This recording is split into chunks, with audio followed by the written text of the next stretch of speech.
Question number 10 is in how many of the distinct permutations, distinct मतलब different arrangements, distinct हो गया आपका different और permutations means arrangement of the letters in Mississippi. ठीक है, ये आपको एक वर्ड गिवन है, इसमें आपने बताना है कि इसको जब हम परमुटेशंस करेंगे, परमुटेशंस का मतलब है कि हम वर्ड आगे पीछे करके जितने भी वर्ड्स बना सकते हैं उनमें हम जो करेंगे कितने ऐसे वर्ड हैं do the four eyes not come together. ये फोर आईज जैसे यहाँ पर दूर दूर पड़े हुए हैं, एक साथ नहीं आएंगे, ऐसे कितने वर्ड्स हम बना सकते हैं डिस्टिंक्ट परमुटेशंस में। तो इसके लिए हम क्या करते हैं, हमें कहा है कि ये फोर आईज जो हैं नॉट कम टूगेदर, इकट्ठे नहीं आने चाहिए। पहले ये काम करेंगे, हम निकालेंगे टोटल नंबर ऑफ वर्ड्स कितने बन सकते हैं, परमुटेशंस कितनी बन सकती हैं, इस वर्ड से हम कितने अरेंजमेंट्स कर सकते हैं, कितने नए वर्ड्स बना सकते हैं विद और विदाउट मीनिंग। फिर उसमें से क्या करेंगे, हमें चाहिए कि फोर आई इकट्ठे नहीं आने चाहिए, तो टोटल वर्ड्स में से हम जिसमें फोर आई इकट्ठे आ रहे हैं वो माइनस कर देंगे, तो आपको क्या मिल जाएगा, you were left with the words जिसमें आपके फोर आईज जो हैं वो इकट्ठे नहीं आ रहे हैं। क्या कह रही हूं मैं, अगर आप ये निकालना चाहते हो टोटल नंबर ऑफ परमुटेशंस निकालना चाहते हो, पहले एक काम करते हैं, टोटल नंबर ऑफ परमुटेशंस निकालते हैं। मैं फॉर्मूला लिख रही थी वो अभी नहीं लिखते हैं, सीधा बताते हैं कि कितने, पहले तो ये देखते हैं इससे कितने वर्ड्स बन सकते हैं, उसके लिए काउंटिंग कर लो कितने वर्ड्स हैं। अब थोड़ा सा डिफरेंट है क्योंकि अभी तक आपको जितने भी क्वेश्चंस आ रहे थे उसमें लिखा हुआ था each letter is used exactly once, no letter is repeated, but आप यहाँ पर देख सकते हो खुद ही कि यहाँ पर एस भी 4 टाइम्स आ रहा है, आई भी 4 टाइम्स आ रहा है, पी भी 2 टाइम्स आ रहा है, तो बहुत सारी रेपिटेशंस हैं, इसलिए आपका अरेंजमेंट निकालने का, टोटल नंबर ऑफ अरेंजमेंट्स निकालने का फॉर्मूला थोड़ा सा चेंज होगा। पहले आप काउंट करोगे कितने वर्ड्स हैं, 1 2 3 4 5 6 7 8 9 10 11 फैक्टोरियल। अब नीचे क्या करना है आपने, 11 फैक्टोरियल के आपने जो जो रिपीट हो रहे हैं उस फैक्टोरियल से डिवाइड करना है। जैसे कि आई आ रहा है 4 टाइम्स, तो 4 फैक्टोरियल से डिवाइड, ठीक है। जो नंबर रिपीट हो रहे हैं, अब जैसे आप कोई वर्ड लिख रहे हैं, सपोज आप लिख रहे हैं सिस, ठीक है, और अगर आप इसकी अरेंजमेंट करते हैं दोबारा तो आपका ये एस इधर आता है, ये एस इधर आता है, तब भी तो आपका वर्ड सिसी बनेगा, तो नया वर्ड तो नहीं बनेगा ना। इसलिए आपको उनपे जो 4 आई है वो अपनी पोजीशन जब इंटरचेंज करेंगे तो कोई नया वर्ड नहीं बनने वाला है, इसलिए आप इसको डिवाइड करेंगे, ठीक है।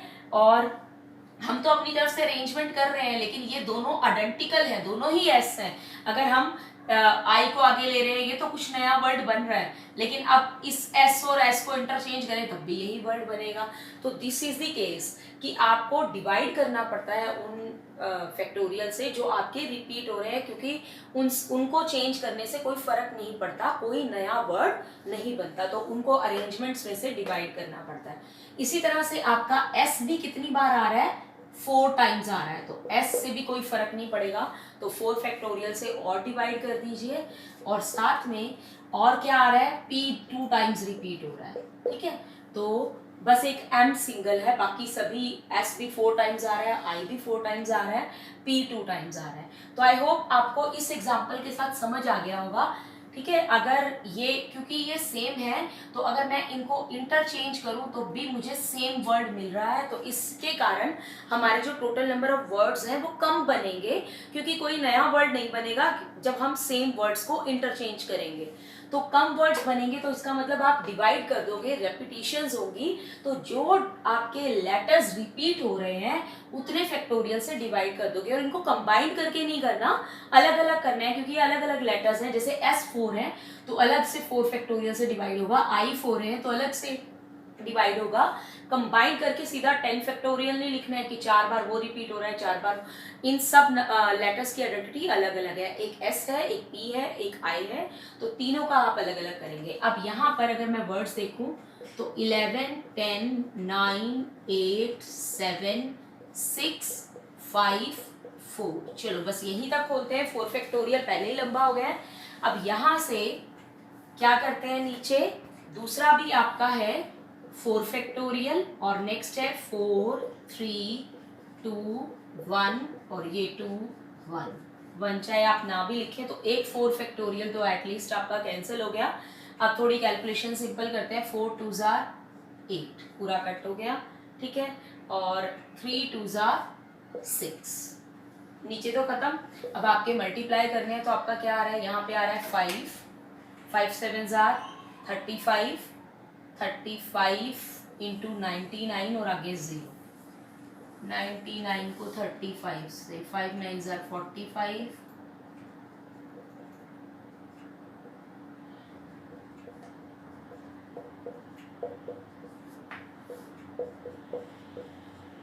इतने वर्ड्स बन गए आपके, ठीक है। उसके बाद आपने क्या करना है, आपको कहा है आपने वो वर्ड्स ढूंढने हैं इन how many of the distinct permutations. तो ये तो टोटल वर्ड्स बन गए आपके, इनमें से कितने ऐसे हैं जिनमें आई, आपने सिर्फ वो बताने हैं जिनमें आई इकट्ठा नहीं आ रहा है। तो एक काम करेंगे, इसमें से जिसमें आई इकट्ठा आ रहा है वो माइनस कर देंगे, तो बाकी कौन से बचेंगे जिनमें आई इकट्ठा नहीं आ रहा है। तो नंबर ऑफ परमुटेशंस कैसे पता लगाएंगे कि इन विच 4 आईज आर टुगेदर। मैं लाइन बता नहीं रही हूँ कि कैसे लिखनी है, मतलब लिख के नहीं बता रही हूँ, लेकिन मैं आपको बस समझा रही हूँ कि आप इससे पहले क्या लाइन लिखेंगे। अब जो चीज आपकी इकट्ठी है उसे आप एक लेटर मान लेंगे। आपने 4 आईज को इकट्ठे लेके चलना है, चाहे आप उसको सेकंड प्लेस पे लिख रहे हैं चाहे थर्ड प्लेस पे लिख रहे हैं। मतलब थर्ड प्लेस पे तो बनेगा नहीं, क्योंकि अगर सेकंड पे लिखेंगे तो सेकंड थर्ड फोर्थ फिफ्थ आई से ही ऑक्यूपाई हो जाएगी। तो हम मान लेते हैं उसको, हम एक लेटर मान लेते हैं, एक सिंगल लेटर मान लेते हैं कि ये चारों आई जो है इकट्ठे चलेंगे। तो यहाँ पर हम जो कंसीडर कर लेंगे टुगेदर करने के लिए 4 आईज एज 1 लेटर, इनको 1 लेटर मान के चलेंगे, ठीक है। अगर ये एक ही लेटर है तो अब हमारे पास कितने लेटर्स हुए, 11 पहले थे, 4 माइनस कर दो, उनकी जगह एक ही रहेगा, यानी 8 फैक्टोरियल। एक बार बता रही हूँ आपको, 1 आई नहीं मैं काउंट कर रही हूँ, और अगर आई को मैं सारे आईज को एक सिंगल काउंट करूंगी लेटर, तो 1 2 3 4 5 6 7, और एक लेटर जो है वो जो 4 आईज छोड़े थे वो गए 8, ठीक है। तो 8 फैक्टोरियल, और उसमें से रिपीट कितने हो रहे हैं। अब यहाँ पर हम आईज की बात नहीं करेंगे, तो हम सिर्फ एस की बात करेंगे, क्योंकि हमने आई को तो एक लेटर मान लिया। तो 4 फैक्टोरियल इंटू क्या आ जाएगा आपका साथ में 2 फैक्टोरियल, क्योंकि P 2 बार है और S 4 टाइम्स है, ठीक है। अब मैंने I को क्यों नहीं लिया, I के 4 फैक्टोरियल से क्यों नहीं डिवाइड किया, क्योंकि हमारे पास 4 I हैं, उनको हमने इकट्ठे रखना है, एक लेटर लिए। अब मैं इनकी पोजीशन इंटरचेंज भी करूं तो भी कोई फर्क नहीं पड़ने वाला है, ठीक है। तो उसको एज अ 1 लेटर लिया है। तो अगर आप 4 लेटर यहाँ पे 4 I को आगे पीछे कर भी रहे हो, तो 4 फैक्टोरियल लिख भी रहे हो, तो रिपीट भी 4 टाइम्स हो रहे हैं, तो ये तो कैंसिल ही हो जाने हैं। तो बेटर है आप इसको इंक्लूड ही ना करो, ठीक है। क्या बोल रही हूँ मैं कि आपने जैसे 4 आईज को एक सिंगल लेटर लिखा है और आप उन 4 आईज को आगे पीछे कर रहे हो, तो आप 4 फैक्टोरियल वे से अरेंज कर सकते हो, क्योंकि 4 आईज हैं तो 4 फैक्टोरियल वे से 4 के 4 यूज कर रहे हैं, तो 4p 4 यानी 4 फैक्टोरियल वे से अरेंज होंगे, लेकिन 4 फैक्टोरियल से डिवाइड भी हो जाएंगे, क्योंकि नया वर्ड नहीं बनने वाला है, ठीक है। तो ये आपका कैंसिल, ये आप सिर्फ इतना लेंगे, यहाँ पर कंसीडर कर लेना है। जब भी आप किसी लेटर को टुगेदर लिख रहे हो तो आपने उसको कंसीडर कर लेना है एज अ सिंगल लेटर। आई को हमने 4 ना काउंट करते हुए सिर्फ एक काउंट कर लिया है, दिस इज द डिफरेंस। तो अब यहाँ पे क्या आ गया, 8 7 6 5, 4 तक खोल लेते हैं, नीचे 4 है और कैंसिल हो जाएगा, 4 कैंसिल हो गया, और 2 4 जार 8, तो ये आपका कितना आ गया, 5 4 जार 20, 7 6 जार 42, 42 इंटू 20 इज 840। अब क्या कर रहे हैं, आपके पास टोटल ये है और जिनमें आई इकट्ठा आ रहा है वो वर्ड्स ये हैं। तो हमें आई इकट्ठा नहीं चाहिए, वो वाले वर्ड्स चाहिए जिनमें आई इकट्ठा नहीं आ रहा है। तो टोटल वर्ड्स में से, ठीक है, तो क्या लाइन रहेगी आपकी, नंबर ऑफ, ये इरेज कर, number of permutations in which 4 i's are not together, number of permutations in which 4 i's are not together वो क्या हो जाएंगी, total minus in the words in which I's are together. तो together वाले minus कर दो तो नॉट टुगेदर वाले आ जाएंगे। तो टोटल कितना है आपका 34650। इसमें से टुगेदर कितने में आ रहे हैं 840 में। ठीक है, तो 840 माइनस कर दो, 0 minus 0 is 0, 5 minus 4 is 1, 6 minus 8 is मतलब 16 माइनस 8 इज 8। यहाँ पे रह गया आपका 3। तो दीज आर दी वर्ड्स जहाँ पर आपके वो टुगेदर नहीं आ रहे हैं। तो आपका क्वेश्चन सिंपल हो गया। यहाँ से बस आपने ये ध्यान रखना है कि जिसको आप टुगेदर ले रहे हो उसको कंसीडर करना है as a single. Question number 11, in how many ways can the letters of the word permutations, जो हमारा टॉपिक है चैप्टर का, उसी वर्ड को हम कितने वेज से अरेंज कर सकते हैं। फर्स्ट पार्ट है, अभी मैंने फर्स्ट ही लिखा है, इसके 3 पार्ट्स है। Word start with P and and with S. Word P से स्टार्ट होना चाहिए और एस पे फिनिश होना चाहिए। सिर्फ आपने बीच के लेटर्स को अरेंज करना है, बात आगे पीछे करना है, उनको अरेंज कर सकते हो, लेकिन फर्स्ट और लास्ट लेटर जो है आपका फिक्स्ड है। ठीक है, तो अब इनके बीच में कितने लेटर्स होंगे, कितने लेटर्स हैं टोटल, पी और एस ये हमारे फिक्स ही रहने चाहिए फर्स्ट और लास्ट पे।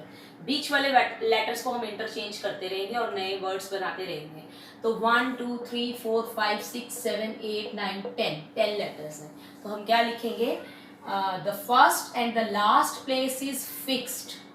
फर्स्ट और लास्ट प्लेस जो है वो आपकी क्या है, फिक्स्ड है। तो यहाँ पर तो हमें कोई परमुटेशन लगानी नहीं है, कोई अरेंजमेंट नहीं करनी है। And there are 10 letters and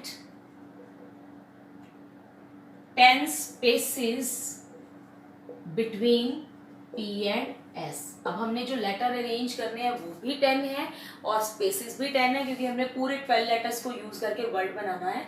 ठीक है, पूरे लेटर्स यूज करने हैं। तो क्या होगा, हम जो बीच वाले 10 लेटर्स हैं हम उनको कितने वे से अरेंज कर सकते हैं, 10 फैक्टोरियल से। जितने लेटर्स अरेंज करने हैं उनको हम उतने ही फैक्टोरियल वे से अरेंज कर सकते हैं।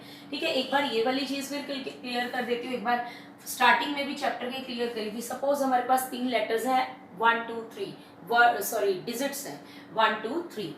अगर आप इसको अरेंज करें तो 1 पहली प्लेस पे रखेंगे, 3 और 2 इंटरचेंज हो गया। अब 2 को आगे ले आते हैं तो 2 1 3, फिर 2 पहली प्लेस पे ही रहेगा, इसको इंटरचेंज करके एक और वर्ड बना दो। देन 3 को आगे ले आओ, 3 1 2, देन 3 2 1। तो आपकी अरेंजमेंट कितनी बनी, 6 बनी, यानी 3 फैक्टोरियल, 3 into 2। तो जितने नंबर्स हैं उनको आगे पीछे करके उतने फैक्टोरियल वे से हम अरेंज कर सकते हैं। तो इनके बीच में 10 फैक्टोरियल 10 वेज हैं, तो 10 फैक्टोरियल्स हैं। तो टोटल नंबर ऑफ वर्ड्स, ठीक है, कितने आएंगे फर्स्ट केस में, यहाँ पे लिख सकते हो starting with P and ending with SR, ending with SR, कितने हैं आपके 10 फैक्टोरियल। अब डिवाइड करेंगे, क्योंकि मैंने आपको कहा था अगर कोई रिपीट हो रहा है वर्ड तो उतने फैक्टोरियल से आप डिवाइड करोगे, क्योंकि उनको इंटरचेंज करके आपका नंबर चेंज नहीं होता, वर्ड चेंज नहीं होता। तो देख लीजिए क्या क्या रिपीट हो रहा है। कोई भी वर्ड आपको ज्यादा बार दिख रहा है, P और S फिक्स है, E सिंगल है, T दिख रहा है 2 बार। इसके अलावा कोई R M U A I O N सभी डिफरेंट है, तो सिर्फ 2 फैक्टोरियल से डिवाइड होगा, क्योंकि T 2 टाइम्स आ रहा है। ठीक है, तो यहाँ से आपका आंसर आ जाएगा। इसकी कैलकुलेशन कर लेनी है आपने, ये तो पूरी कैलकुलेशन तो आप कर लोगे। 10 को 2 फैक्टोरियल तक खोल के 2 फैक्टोरियल से डिवाइड, फर्स्ट पार्ट आपका सॉल्व हो जाएगा। 6 5 4 3 2 1 ये, और बाय 2 फैक्टोरियल ये आपका कैंसिल हो गया, और बाकी आपका मल्टीप्लाई करके फर्स्ट आंसर आ जाएगा। Now second part of this same question is vowels are all together. सबसे पहले मैंने आपको लास्ट क्वेश्चन में भी बताया जिसमें आईज टुगेदर ले रहे थे, क्या बताया था उसमें कि जो आप चीज टुगेदर ले रहे हो कंसीडर इट एज 1 लेटर। तो अब आप सारे वॉवल्स को consider all the vowels as a single letter. उनको आप एक लेटर मान लो जिनको आपने इकट्ठा रखना है। परमुटेशंस में आप वर्ड्स में इसी तरह सॉल्व करते हो, फिर उनकी अरेंजमेंट अलग से देखते हैं कि हम सिंगल लेटर सॉल्व। ठीक है, तो पहले देखते हैं वॉवल्स हैं कितने। एक वॉवल ये रहा, 2 3 4 5 वॉवल्स है। तो अब 5 को आप एक ही काउंट करोगे क्योंकि आपने इनको टुगेदर रखना है। जो भी आप वर्ड बना रहे हैं ये पांचों इकट्ठे आने चाहिए, तो consider it as one letter. ठीक है, उसके बाद अब हमारे पास कितने लेटर्स हुए, 1 2 3 4 5 6 7 और एक वॉवल वाला हो गया तो 8 लेटर। ठीक है, अगर ऐसे नहीं याद रहता तो हमें पता था 12 लेटर्स हैं, उसमें से 5 नहीं लेने, हमने 5 को एक लेके चलना है, तो बात वही हो गई। ठीक है, एक कंसीडर कर लिया हमने, तो 5 किसको नहीं लेने, 5 वॉवल्स की जगह हमने एक ही वॉवल लेना है, उनको एक लेटर काउंट करना है, 5 नहीं करना। तो 12 - 5 इज 7, 7 + 1 इज 8 फैक्टोरियल। अब देखो कौन कौन सा रिपीट हो रहा है, एक ही रिपीट हो रहा था टी, तो 2 फैक्टोरियल यहाँ पे आ गया। अब यहाँ पर पिछले वाले क्वेश्चन में तो था आपके चारों आई थे, लेकिन यहाँ पर जो वॉवल्स हैं जिनको हम सिंगल लेटर कर रहे हैं कंसीडर, बट वो अलग अलग है, ए ई आई ओ यू सभी अलग अलग है। अब उन्होंने कहा इसको इकट्ठे रखना है, जैसे कोई भी वर्ड बना रहे हो आप परमुटेशंस का, कोई भी ये वर्ड आपके इकट्ठे रहने चाहिए। आप जो भी वर्ड बना रहे हो आगे पीछे जहाँ पे भी हैं ये इकट्ठे रहने चाहिए, लेकिन ये कहा इकट्ठे रहने चाहिए, लेकिन ये तो नहीं कहा कि वॉवल्स इसी ऑर्डर में रहने चाहिए। ये तो अपनी अरेंजमेंट कर सकते हैं ना, आगे पीछे हो सकते हैं। तो 5 वॉवल्स हैं, तो 5 वॉवल्स कितने वे से अरेंज हो सकते हैं, 5 फैक्टोरियल वे से। जितने वॉवल्स हैं उतने, जैसे ए ई आई ओ यू है तो इसी तरह से आप ए ई आई यू ओ कर सकते हो, फिर ए ई ऐसे ही इसको फिर से इंटरचेंज कर सकते हो, अब यू आई ओ कर सकते हो, तो इंटरचेंज कर सकते हो, तो 5 फैक्टोरियल वे से कर सकते हो। बहुत सारे बनेंगे अगर लिखेंगे, क्योंकि 5 फैक्टोरियल 120 होता है, तो 120 लेटर्स लिख के दिखाने पड़ेंगे। बाकी मैं समझाना यही चाह रही हूँ कि जितने लेटर्स हैं उनको हम आगे पीछे करके उतने फैक्टोरियल वे से अरेंज कर सकते हैं। अब उन्होंने टुगेदर कहा है, लेकिन ये नहीं कहा है कि इसी ऑर्डर में रखना है, वॉवल्स आगे पीछे हो सकते हैं। अब वॉवल में कोई रिपीट नहीं हो रहा है, देखो सारे वॉवल्स अलग अलग है, तो नीचे 0 फैक्टोरियल है। ठीक है, तो सबसे पहले जब आप किसी चीज को टुगेदर ले रहे हो तो आपके 2 टेक्निक्स रहेंगे। पहला क्या रहेगा कि उसको आप एक सिंगल लेटर कंसीडर करके काउंट कर लो टोटल कितने लेटर बने। तो पहले 12 थे, 12 में से 5 नहीं लेने आपने, उसकी जगह सिर्फ 1 लेना है, तो आपके 8 लेटर्स बन गए। तो 8 लेटर को आप 8 फैक्टोरियल वे से अरेंज कर सकते हो, जिसमें से टी आपका 2 बार आ रहा है, तो 2 फैक्टोरियल से आपने डिवाइड कर दिया। अब बात करते हैं वॉवल्स की। जैसे उसमें आई था इसलिए चारों सेम थे, तो हमें कोई फर्क नहीं पड़ा था लिखने का, लेकिन यहाँ पर हमारे वॉवल्स अलग अलग हैं, तो हम इन वॉवल्स को 5 वॉवल्स को आगे पीछे लिख सकते हैं, यानी 5 फैक्टोरियल वे से अरेंज कर सकते हैं। टुगेदर तो ले लिया बट आगे पीछे कर सकते हैं, तो ये अब हमारी अरेंजमेंट जो है ये वॉवल्स की है। ठीक है, और नीचे मैंने 0 फैक्टोरियल इसलिए लिखा है क्योंकि वॉवल्स में से कोई भी वॉवल रिपीट नहीं हो रहा है। 0 फैक्टोरियल तो आपका 1 आ गया, तो 8 फैक्टोरियल कैलकुलेशन आप कर देंगे, आपका ये आंसर आ गया। सिर्फ आपका कैलकुलेशन पार्ट है, खोलना है और 2 से डिवाइड कर देना है बस। ठीक है, तो इसमें तो आपको पूरा ही खोलना पड़ेगा क्योंकि कोई बड़ा नंबर नहीं है नीचे, 2 तक पूरा ही खोलना पड़ेगा, तो आप इसको सॉल्व कर लेंगे। अब थर्ड पार्ट करते हैं इसका। Is there are always 4 letters between P and S। आप P और S को जहां मर्जी रखो, जैसे फर्स्ट पार्ट में तो आपको कहा था कि P फर्स्ट प्लेस पे होना चाहिए और S लास्ट प्लेस पे होना चाहिए। अब ऐसी कोई कंडीशन नहीं है, सिर्फ ये बताया कि P और S के बीच में जो भी आप वर्ड बना रहे हो उनके बीच में हमेशा 4 लेटर्स होने चाहिए। ठीक है, तो अब हमें पता है कि कितनी प्लेसेस हैं टोटल, 3, 3, 6, 3, 9 और 3, 12 प्लेसेस हैं। तो मैं आपको समझा देती हूँ पहले। 3, 4, 5, 6, 7, 8, 9, 10, 11, 12। सिर्फ मैं केसेस कंसीडर करने के लिए बता रही हूँ कि आपको कितने केसेस बन सकते हैं। अगर सपोज मैंने फर्स्ट प्लेस पे P को रखा तो मेरा S कहाँ आएगा, 1, 2, 3, 4, P और S के बीच में 4 लेटर होने चाहिए, मेरा S यहाँ आएगा, क्योंकि आपको ये कहा है कि P और S के बीच में हमेशा 4 लेटर्स आने चाहिए, आपने ऐसे वर्ड्स ढूंढने हैं। तो आप अगर आप p को फर्स्ट प्लेस पे रखते हैं, सारे केसेस कंसीडर करने पड़ेंगे इसमें, कुछ ऐसा नहीं बोला है कि p फर्स्ट प्लेस पे आएगा। तो अगर आप p को फर्स्ट प्लेस पे रखते हो तो s आपका आएगा बीच में 4 प्लेसेस छोड़कर 6th प्लेस पर, ठीक है, 5 ही हो गई 6th प्लेस पर। अगर आप p को यहाँ रखते हो, एक केस हो गया आपका, अगर आप p को यहाँ रखते हो तो आपका s भी अगली प्लेस में चला जाएगा। p को यहाँ रखा, s यहाँ चला जाएगा। हम सारे केसेस काउंट कर रहे हैं यहाँ पर। p को यहाँ रखा, s यहाँ चला जाएगा, p को यहाँ रखा, s यहाँ चला जाएगा, ठीक है। तो आपके यहाँ पर अगर आपने p को यहाँ रखा, ये मत मानना कि यहाँ पे s था, ये s तब था जब p यहाँ पे था, तब था s। अगर p आपका इस प्लेस पे है तो s यहाँ चला जाएगा, एक प्लेस आगे होता जाएगा। अगर आपका p इस प्लेस पे है तो s यहाँ आ जाएगा। बस अब प्लेसेस खत्म हो गए। तो आपके कितने केसेस बन गए, कितने ऐसे केसेस हैं जैसे आप p और s के बीच में 4 रख सकते हैं लेटर्स। तो 1 2 3 4 5 6 7 आपके टोटल बने हैं 7 केसेस। तो लेकिन 7 नहीं, यहाँ पर 14 हो जाएंगे। क्यों 14 हो जाएंगे? क्योंकि आपको ये तो नहीं कहा कि p और s के बीच में 4 लेटर्स होने चाहिए, s पहले नहीं आ सकता, p बाद में नहीं आ सकता। ये भी तो हो सकता है कि यहाँ पर जहाँ आप p लिख रहे हैं यहाँ s हो और यहाँ p। तो ये तो कोई कंडीशन नहीं दी ना, पहले p होना चाहिए, फिर s होना चाहिए, फिर उनके बीच में 4 लेटर्स होने चाहिए। तो आपको ये कहा है p और s के बीच में 4 लेटर्स होने चाहिए। p और s कहीं पे भी हो सकते हैं। तो अगर आप p और s की प्लेसेस इंटरचेंज करें, आपके पहले 7 केसेस बन रहे थे, 1 2 3 4 5 6 7। तो 7 आपके उल्टे करके भी बनेंगे कि p की जगह s आ गया और s की जगह p आ गया, तब भी 4 प्लेसेस ही बीच में रहेंगी। तो आपके 14 केसेस ऐसे बन रहे हैं in which there are 4 letters between P and S। अब यहाँ क्वेश्चन खत्म नहीं हुआ है, क्योंकि बीच में जो लेटर्स हैं उनको भी तो आप अरेंज करेंगे। तो आपका P और S के बीच में बाकी इनकी प्लेसेस तो आपकी फिक्स हो जाएंगी। तो बाकी प्लेसेस जैसे आपने जो भी केसेस कंसीडर किया, जैसे ये अब आपकी 4 प्लेसेस हैं और यहाँ पर भी आपकी 6 प्लेसेस हैं, तो ये 10 लेटर्स आपके बचे रहेंगे। इन 10 लेटर्स को आप कितने वे से अरेंज कर सकते हो?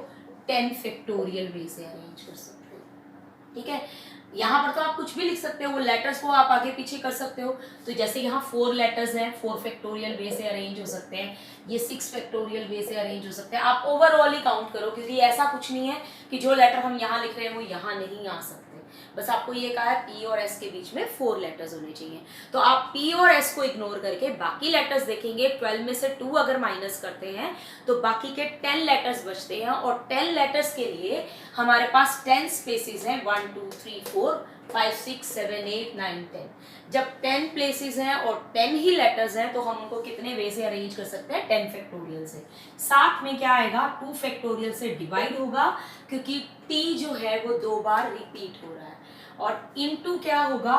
14, क्योंकि ये एक केस की है, जब p फर्स्ट पे लिया और s हमने लिया इस पर 6th प्लेस पर लिया, तो तब हम 10 इस वे से अरेंज कर रहे हैं।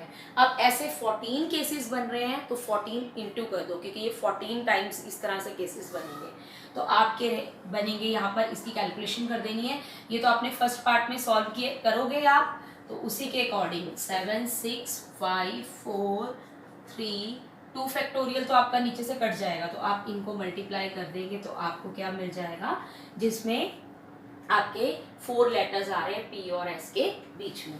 तो आपने ये चीज ध्यान रखनी है, एक बार फिर से बता रही हूँ। सबसे पहले आपने P और S की अरेंजमेंट्स चेक कर लेनी है कि किस तरह से उनके बीच में 4 लेटर्स आएंगे। तो स्टार्ट करना है P को फर्स्ट प्लेस पे, S भी ले सकते हो कोई भी, तो और देखना है S कहाँ आएगा। इसी तरह से प्लेसेस इंटरचेंज करते जाना है, लास्ट तक देखना है आपने कितने केस बने।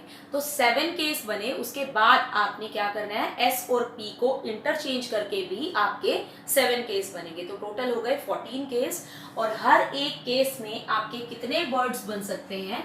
इतने वर्ड्स बन सकते हैं, क्योंकि बाकी 10 लेटर्स को आप 10 फैक्टोरियल वे से अरेंज कर सकते हो। तो 10 फैक्टोरियल बाय 2 फैक्टोरियल।